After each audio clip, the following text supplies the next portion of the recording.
ओशो नमन। मैं माँ बोधिनीरा पूज्य ब्रह्म वेदांत भगवान के आश्रम ओशो आनंद आश्रम माधोपुर से आप सभी भारत के ओशो सन्यासी को मेरा नमन कहती हूँ। और ये माधोपुर ओशो आनंद आश्रम 1974 में पूज्य ब्रह्म वेदांत भगवान द्वारा स्थापित किया और ओशो ने ही खुद उसको ओशो आनंद आश्रम नाम दिया है। ये भारत का पूना के बाद का सबसे बड़ा आश्रम है।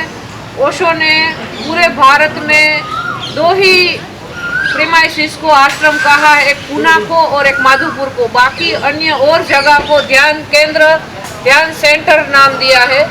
तो ओशो आनंद आश्रम माधोपुर 1974 से आज तक 50 साल से भी ज़्यादा से चल रहा है और यहाँ हजारों ओशो प्रेमी आते हैं। और यहाँ साल में 3 उत्सव जो ओशो के जन्मदिन, ओशो का निर्वाण दिन, ओशो एनलाइटन दिन और गुरु पूर्णिमा की शिविर हम 4 या 5 दिन की रखते हैं। पूरे भारत भर से सन्यासी आते हैं और जैसे पूना 1 की एनर्जी थी उसी स्टाइल से हम पूज्य ओशो का, भगवान श्री का कार्य कर रहे हैं। और यहाँ सारे सक्रिय ध्यान से लेके कुंडलिनी, नाद ब्रह्म, वाइट रोब सब सिखाया जाता है।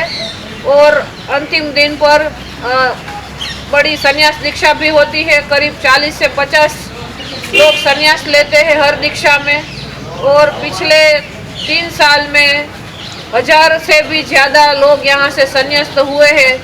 जो कोरोना काल के बाद भारत भर में सबसे बड़ी संन्यास दीक्षा यहाँ महोत्सव हम मनाते हैं।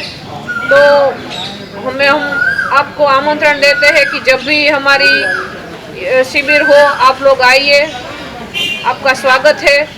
और यहाँ हमने कोई फीस भी नहीं रखी, स्वैच्छिक अनुदान मतलब वॉलंटरी डोनेशन कि कोई पैसों की कमी के कारण ध्यान से वंचित न हो। यही हमारी ब्रह्म वेदांत भगवान की जो देशना है वो हमने यहाँ शुरू रखी है।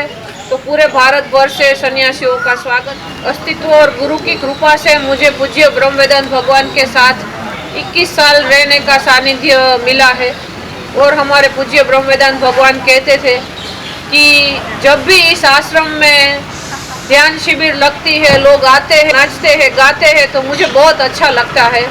और इसी देशना और इसी कथन के कारण मैंने ये काम शुरू रखा है। और मैं गुरु का अनुग्रह हूँ कि ये कार्य के लिए मुझे निमित्त बनाया। और पूज्य ब्रह्म वेदांत भगवान आज शरीर में न होते हुए भी उसकी चेतना की उपस्थिति यहाँ के सब साधक करते हैं। ओशो नमन।